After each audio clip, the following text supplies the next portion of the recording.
ओम शांति। सुनते हैं 15 जुलाई की मुरली से दिल में छपने वाली गहराई की बातें।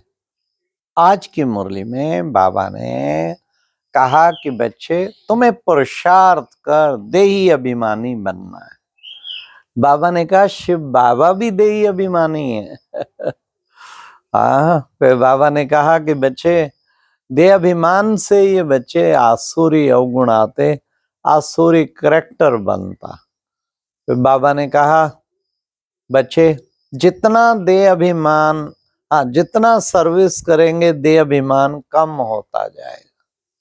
दूसरा बाबा ने कहा जितना देही अभिमानी होंगे उतना जास्ती सर्विस करेंगे।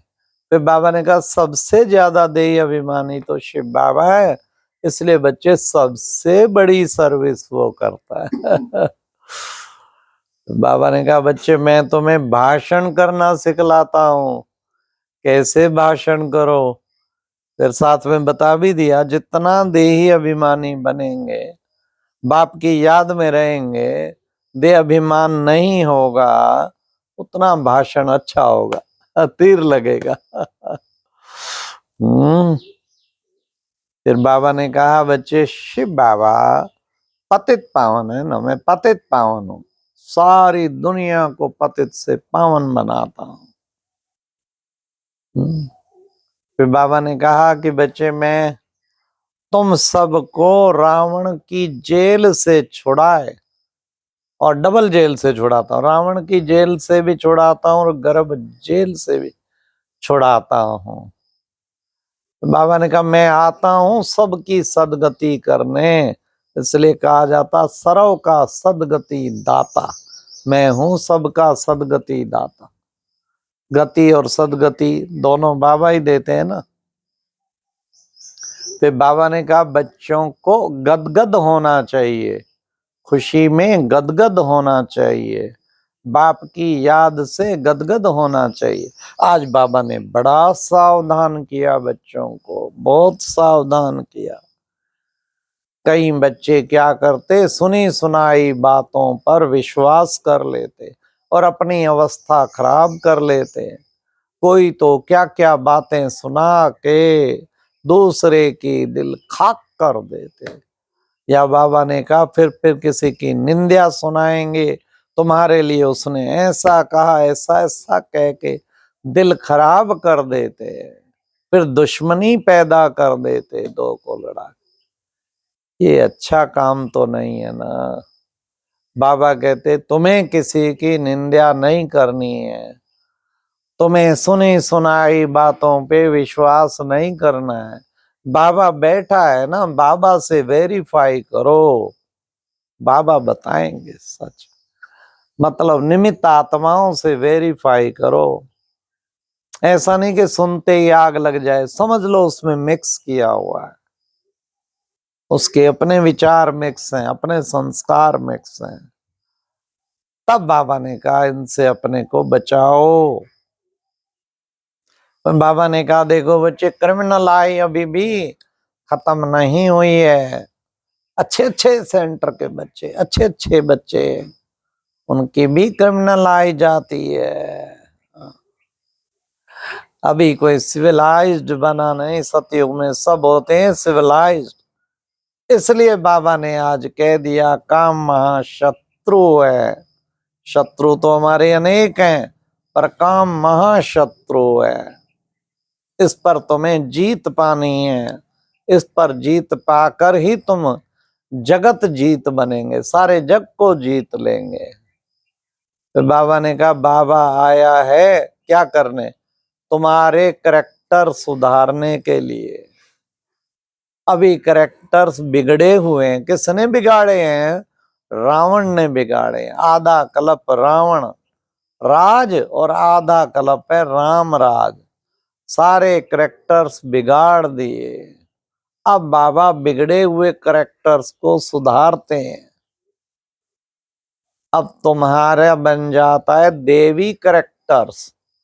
तुम्हारा दिव्य गुणों से संपन्न वाले करैक्टर माना देवी करैक्टर।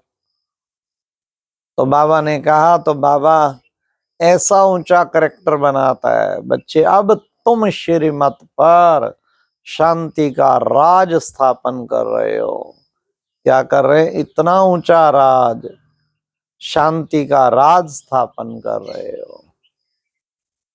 तो बाबा ने कितना सुंदर हम बच्चों को बताया, श्रीमत पर शांति का राज। फिर बाबा ने कहा कि बच्चे देखो, पवित्रता की बात पे ही सारे हंगामे होते हैं, शुरू से ही इस पे झगड़ा चलता है, लेकिन तुम बच्चों को पवित्र बनना है, क्योंकि पवित्रता ही सुख शांति की जननी है, पवित्रता ही सबसे मुख्य है। देह का अहंकार आने से सारे करैक्टर बिगड़ जाते और भूत प्रवेश कर जाते हैं, सारे विकार आ जाते हैं। इसलिए तुम्हें देही अभिमानी बनना है। आज बाबा ने स्पष्ट कह दिया, बच्चे सारा मदार, कभी बाबा कहते सारा मदार याद पे, कभी बाबा कहते सारा मदार सेवा पे, कभी बाबा कहते सारा मदार पढ़ाई पे। आज बाबा ने कहा सारा मदार है करैक्टर्स पे, धारणा पे। धारणा करने वाला वो खूब औरों को भी धारण कराएगा।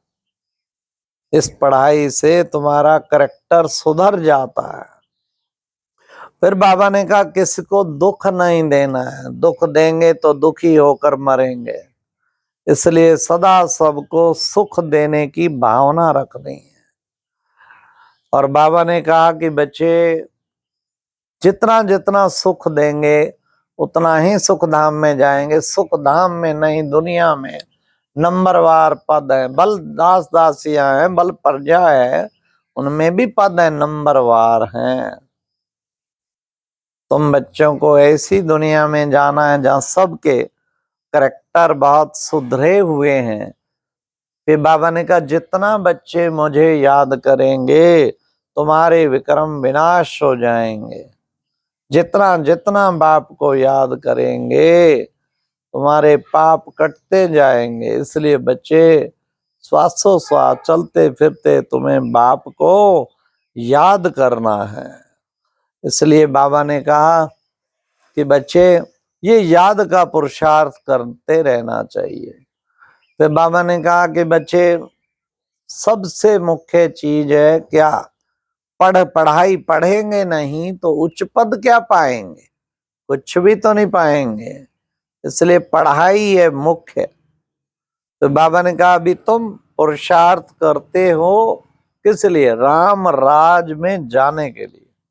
अब आ रहा है राम राज।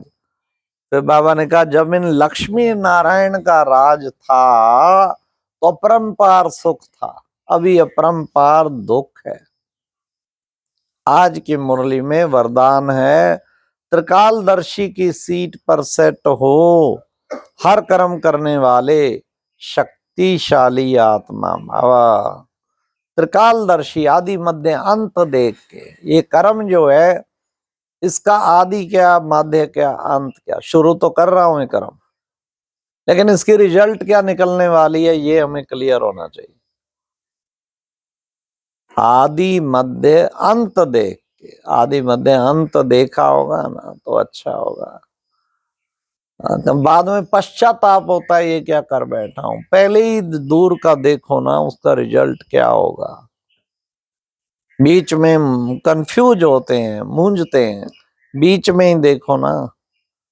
तो आदि मध्य अंत देख के त्रिकालदर्शी की सीट पे सेट होके बाबा से वेरीफाई करा के अगर हर कर्म करेंगे तो क्या होगा? शक्तिशाली आत्मा बन जाएंगे। आज की मुरली में स्लोगन था सर्वशक्ति व ज्ञान संपन्न बनना ही संगम युग की प्रारब्ध है। सर्वशक्ति ज्ञान संपन्न बनना ही संगम युग की प्रारब्ध है, श्रेष्ठ प्रारब्ध है। तो बाबा ने कहा ये सबसे इंपॉर्टेंट है, ज्ञान संपन्न बने, संगम युग की प्रारब्ध सबसे बड़ा। चेक करें एक एक शक्ति संपन्न बना हूं, सर्वशक्ति संपन्न बनना है। शयन शक्ति भी हो, समाने की शक्ति भी हो, समेटने की भी हो, परिवर्तन करने की शक्ति भी हो, मनन शक्ति भी हो, तब शक्तिशाली बनेंगे ना। और ज्ञान संपन्न भी बनना है। अच्छा, ओम शांति। ये थी आज की मुरली से दिल में छुपने वाली गहराई की बातें। ओम शांति।